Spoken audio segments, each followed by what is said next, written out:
And we're on the air. Good afternoon, everybody, and welcome to the show that, my God, it's just, I need temperature. I need something over here. It's just so good, I can't even stand it. This is the Sports Box, where the only opinion that matters. It's right here. I am Mike Galetta, a.k.a. Hamilton Mike, along with my partner, Brian, the Ranger. Retard. Brian, how are you? You didn't learn your lesson when you actually knocked the camera right over. I need something heavier. This frisbee shit, my doctor's prescribed. It's like therapy. It's like when you hit with like the rubber stuff, Yeah, it's like a throwing frisbees. Anyway, today we are heading up to New York, near the Niagara Falls area, to talk to a guy who loves the Buffalo Bills, knows them inside, outside, backwards. That's why he's here. Let's talk to our buddy, Chris Danielsen. Chris, what's up? Hey, Mike, how you doing? Oh, dude, he's a studio too. And we love having guys. He's a beast. The guy, they come down to the confines of the Sports Box. Who loves people more? Us. We try to keep them friendly, then you start throwing things. That's right. Well, I mean, you can't have everything like. Anyway, let's talk Buffalo Bills. Brian, stat me. Buffalo Bills 7-9 last season, third place in the AFC East. They did not make the playoffs. Nope. Jekyll and Hyde offense, they were 30th through the air, but numero uno on the ground, which averages out to 16, which is right in the middle. Tyrod Taylor, just over 3,000 yards, 17 touchdowns, 6 picks, also added 580 yards rushing with 6 TDs as well. LeSean McCoy, pickup from the Eagles, done really great for him, almost 1,300 yards and 13 touchdowns. As you can imagine, when you're the 30th ranked passing offense, not a lot of guys on the outside are doing that well. Robert Woods led the team with receiving, 613 yards, 1 touchdown. He left for sunny LA to join the Rams. You look at their defense, their passing defense was phenomenal, 6th, 29th against the run, which put them down at 19th. They look to address that in the draft. They took Tre'Davious White, a cornerback out of LSU, 27th overall pick. And I'm going to start there with you, Chris. It was a big trade down in that draft. They had the 10th pick in the draft, and we thought they might take a quarterback like Mitch Trubisky, but some team decided to go all the way up to 2 together. So that screwed that up. But trade down with the Chiefs. They added a 3 this draft and a 1 next year. Talk a little bit about what you think about the Tre'Davious White pick, but also their GM Doug Whaley was fired 2 days later. Was that somehow related to Terry Pagula not being happy with the draft or the trade, or what's your thought there? Well, I'll start off with Doug Whaley firing first. I don't believe for a second that they weren't planning on doing that way back when they fired Rex Ryan. I don't believe that Doug Whaley was really the war room guy, the engineer of that draft. I think that was Sean McDermott, the new head coach. And I also, I don't know how much of this comes into play, but the partner that they traded with was Kansas City, which is an Andy Reid team, and that was Sean McDermott's first head coach. That's fair. Yeah. So I loved the move. Sure. I like Tre'Davious White. I think he was a solid pickup. But also, if they really wanted a quarterback and they didn't feel like he was in this draft, they have excellent ammunition next year to get it with Absolutely. 2 number 1 picks. For sure. Talk about the whole offseason Tyrod Taylor issues and them having to keep him the way they did. Do you think he's going to have a good enough year where they're going to sign him up long term, or is this something that's going to keep reoccurring with the Bills over and over again? Well, I think if he has a season like he had last season, then this is probably his last season in Buffalo. I'm interested to see, and there's a big asterisk on Sammy Watkins on whether or not he is going to be the guy. Yep. He has the talent, but does he have the longevity? And but I will say this about their receiving corps: they spent less money on it, and I think it's an upgrade. Robert Woods, I don't believe was. I mean, he was our best receiver last year, but I don't think he's not that guy. Goodwin wasn't that guy. We just picked up Anquan Bolden, and he's 36, but he's still got some. We're hoping he's still got some juice left in the tank. And we added Zay Jones in the draft. We've got a couple of guys in Philly Brown and Andre Holmes. Andre Holmes, I've been seeing, is impressing in camp. With those things, if Tyrod Taylor can't succeed, I don't see him coming back next year, especially with having 2 first-round draft picks. Yeah, Sammy Watkins has been a little bit of a disappointment with all the injuries he's had, not been able to stay on the field. I mean, they drafted this guy high, and he's supposedly the leader on the wide receiving corps. And then they just bring in recently Anquan Bolden, just to give him a little, I guess, veteran leadership, possession receiver type. Right. With the addition of Charles Clay as well, do you think they have enough in the receiving end for this team? That's a tough question to answer. I think it's possible, but it's not gonna hinge, I don't think, on Sammy Watkins. I think it's gonna hinge on Zay Jones and Andre Holmes. Those are two guys that they are counting on production from, and it is a question mark. Neither of those guys have proven that they can be a true NFL commodity, but they haven't proven that they can't either. So it's a. I think you're going to get average numbers from Clay. I don't believe that he's worth the price tag that he came at. But as far as the rest of the receiving corps, if Watkins is healthy, that's great, but I don't think you can count on it. I will tell you, keep an eye on Nick O'Leary out of Florida State. I love Nick O'Leary. I think he's gonna slide right in there during the first I love year. Nick O'Leary. Yep. They were a great defensive team last year. I mean, I know that the rushing defense numbers don't really talk about it, but they were third in turnovers. I mean, they really didn't even turn the ball over last year, and they really dominated a lot of clock. So you look at what LeSean McCoy was able to do, and I know that most people would say, "Hey, why are you trading for a running back?" I mean, running backs are a dime a dozen anymore, but he's been worth it, and then some. For this Bills team, is he going to be that centerpiece of the offense again this year? Or are they going to try to use? Which I agree is an upgraded receiving core. I think they've done a nice job of putting it together. Not a lot of standout talent, but I think it's a sum of the parts type thing. Is it going to be a run first team? Is that pretty much what we can expect? I think it's going to be a run first team, whether it be LeSean McCoy or Tyrod Taylor, because I haven't seen anything that would prove to me that when he feels a little bit of pressure, he's going to take off. I hope that that's not the case. I hope that he can become a pass first quarterback. But as far as LeSean McCoy goes, I think if you have him, you use him. He is a rare talent. I mean, he makes the Bills enjoyable to watch, even when they're losing. Watching him get in and out of the tight spots that he gets in and out of. So, I think they're absolutely going to be a run first team. I would like to see them transition out of it, though. Are they going to miss Mike Gillislee at all? Yes, they're going to miss Mike Gillislee. There's a reason. There's a reason. What's wrong with you? No, I'm asking about the running game, and usually if there's guys Belichick wants, they probably. That's where I was going to go with that. Is Gilmore, that if Belichick wants him, chances are he's worth having. I thought he was worth having, in the years that it wasn't last year, but the year before when LeSean McCoy was having hamstring issues, he filled in very well. Mm-hmm. I will say that Jonathan Williams or White is that the backup? Which Williams? Yeah. Williams. Okay, Jonathan Williams. I don't know much about him. Wasn't even really sure about his name, but I read things about the practices, and it looks like they're confident in him, and that makes me happy. I mean, I think that Sean McDermott is a competent coach, and so if he sees that in somebody, that I'm willing to go out on a limb.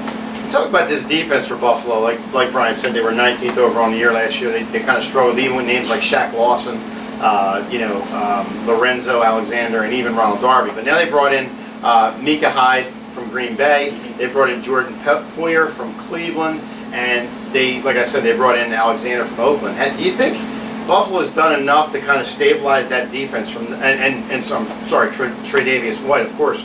But do you think they've done enough in the way of Buffalo to stabilize that defense and get themselves, some stoppages? I do, but it's not just the people that they brought in. There's going to be a scheme change. They're going from a base 3-4 to a 4-3, and the personnel that they had on the team already and the personnel that they brought in is much more suited for that. You look at a few years, just before Rex Ryan took over under the previous defensive coordinator, it was a 4-3, and they were very, very successful. So, personally, and I'm not a head coach or a defensive coordinator, but 4-3 always makes me more comfortable anyway. So, I absolutely think there's going to be improvements, especially on the run. You take a look at their schedule. We're going to make them 1-0 right now. They played the Jets week 1. That's a win. You take that to the bank. And if they lose, put Chris on the suicide watch. So that's okay. Yeah, you don't want to lose to the Jets. No, that's not good. Not the easiest of schedules. You take a look at some of the highlight games. I mean, they have a couple. I mean, their home games are not the easiest. I mean, after you go to the Jets, their next couple of home games are Denver, Tampa Bay, and Oakland, and New Orleans. So it's not a very easy home schedule. But Mike, I know you're looking at a stretch somewhere in November where you're going to be like, murderer's row.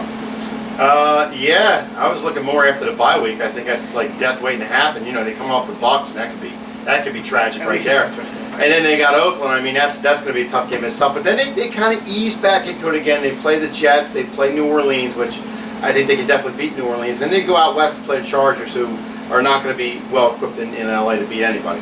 But yeah, I mean, I think that November schedule looks brutal too. You're off to Kansas City to play tough Chiefs team, always tough in Arrowhead. You play the defending Super Bowl champs and the Colts, and you know, who knows what Miami's going to be, but the Colts, Patriots, Chiefs, I think that's going to be murder's row for them, those 3 games.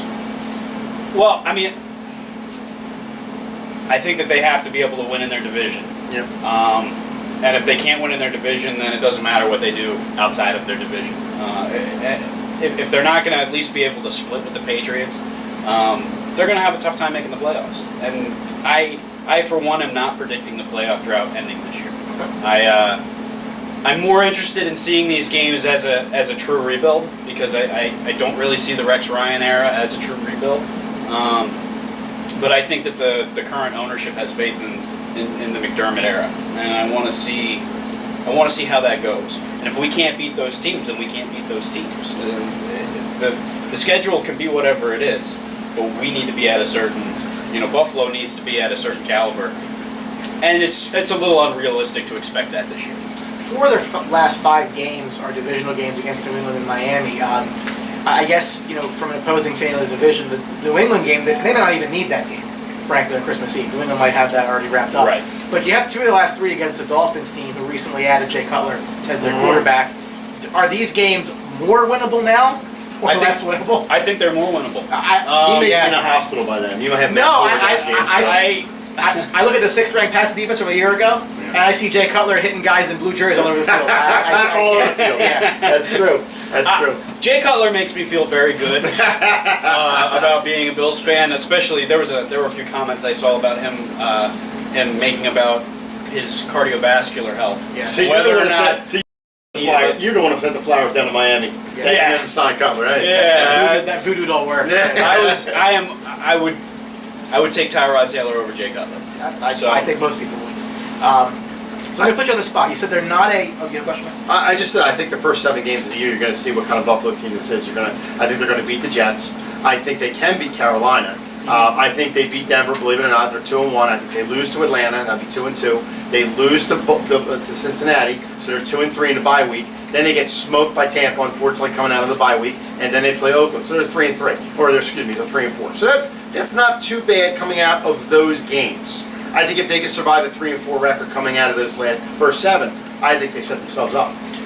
I see it a little differently, because I see them coming out of that 4-3. Okay. You probably see a win in week 7. I do see a win in week 7 against Tampa Bay. That's unfortunate, but I see that. No. But I mean, I've been a Buffalo Bills fan for a long time, and in the last 17 years of their non-playoff streak, I have seen them go 6-0. They need to be able to play in November, and they need to be able to play. They need to be playing meaningful football in December, and I just don't. I will be thrilled to death if that happens. Well, here's where the schedule, I think, breaks in their favor. Okay, they're going to get Tampa at home. Right. They're going to get Oakland flying across the country at home. Right. They're going to get the Saints outside of the Dome, where they're an entirely different team. They're going to get the Dolphins coming into Buffalo in December, where I don't think they really do all that well in cold weather. A little chilly. Frankly. A little chilly. But where I think it also plays well is, I think let's all break some news here in the sports box. The Patriots are going to win the division this year. Okay. So now, you look at who else is in the AFC East. The Jets are an absolute non-factor, and the Dolphins' playoff chances were significantly decreased with the change of quarterback. So they're probably going to finish second in the division. I think it's probably where they're going to fall. Where I think they might be helped is, you look at the teams around. Let's look at the AFC West, for example. Right? They're beating up on each other. So you may see a team with arguably a little bit better team than the Bills not win as many games because they have a harder division to worry about. That could lend itself to the Bills sneaking into that wild card. I think the Bills could absolutely sneak into the wild card. I think it's possible, and I think that all of the games that are on their schedule, maybe with the exception of playing the Patriots in Foxborough, are winnable. But that would take a lot of things coming together very, very, very quickly. I think that they have done an admirable job in building up the roster from what they had and with the cap space that they had. And I'm very happy with the changes that they've made to the front office. I like Dean as the GM. I like McDermott as the head coach. And his coaching staff is all very competent coaching staffs. So all of that could happen. It's the NFL. Right. And everybody's doing that. And it's difficult to see that happening in 1 year. I don't think it's impossible. I'm going to be watching. I have DirecTV. I'm going to be watching every game. So free ad right there. it is. I'm not throwing the towel in on the season yet, but I'm a Bills fan, so my soul is diminished quite a bit by 17 years of watching the same thing over and over again. So I'm just not willing to say playoffs, here we come. Fair enough. So before we give you the record, we put you on the spot, a little fun fact for all you guys at the bar. Newly kicker Steven Hauschka, when he left Seattle, let them know that his name is actually spelled Stephen. And his reasoning was, well, how come they didn't spell it like that? He said they never asked. So now it's changed, believe it or not, to Steven with a V, but his name was Steven with a P. How about that? You don't get that shit anywhere else. Only at the Sports Box. Only here. Well, fun facts you don't care about. Fun facts about the kickers that Mike has an affinity towards. Damn right. So that's why you hear fun facts. I know kickers, whatever. Anyway, let's put you on the spot, Chris. What do you think? Your Buffalo Bills this year record-wise? I see them going 8-8. Okay. I think that's with some luck and some drive and motivation, they could go 10-6. But I see 8-8. Reasonably 8-8. That's fair enough. It's been pretty solid this year. Everybody's been across the board pretty reasonable. I think they're second in their division. Yeah, I think so. What that ends up, I really don't. Right, I really don't know. I think they're second in their division too, but I really don't see it going well for the Dolphins with the Jets. No, but again, having those Dolphins get to the end of the year, maybe again the last 3 games of the season: Miami, at New England, at Miami. You could be Matt Moore. Yeah, it's not. I don't know who it's going to be with the point. Probably The be in point a is, hospital. those last 3 games, again, if New England doesn't need that game, if they're so far and away, if they're 14-0, I mean, is Brady going to play the full game on Christmas Eve? Probably not. So that's fair enough. If Brady falls out of a plane, they can probably win a division. Buffalo, but that's not that. I'm sorry, was that bad? Go Bills! Sit on that one. Go Bills! That's right. Go Bills! If the opposing quarterback dies in a plane crash, division title. So, folks, I've officially gotten Chris out of the sports box for the last time. You'll probably never see him ever again. Anyway, thank you for watching. That's all the time we have for the Buffalo Bills preview. I want to thank Chris Danielsen, our affiliate for Buffalo, coming in, giving us a little Buffalo wisdom. Thank you very much, Chris. We appreciate it. Of course. Thanks a lot. It was a pleasure being here. It's a pleasure. Only guys come here, they love the sports box. That's right. That's a good answer, Chris. Anyway, thank you for watching us. You can always get us on social media if you need to. Absolutely. We're on Twitter and Facebook, both at Sportsbox Show. And please subscribe to our YouTube channel. As you know, one of 32 NFL team previews we're doing for you guys, getting ready for a great 2017 NFL season, which might see the Bills in the playoffs. But we're not sure. We're not getting ahead of ourselves. But to make sure you find your team in our listings there and subscribe to the channel so you get a lot of fresh content. And if you haven't subscried by now, I don't know what's going on with you, but I hope you get bit by a tick. Anyway, thank you for watching the Sports Box. The Sports Box. Whatever. The only opinion that matters is right here. Thank you for watching. See you. This episode of the Sports Box is brought to you by Mic'd Up Entertainment and DJ Mike Velarde. For all of your event planning needs, make sure you contact Mike at 609-864-5925 and tell him that you saw him on the Sports Box. 1, 2, 3. Don't forget to subscribe.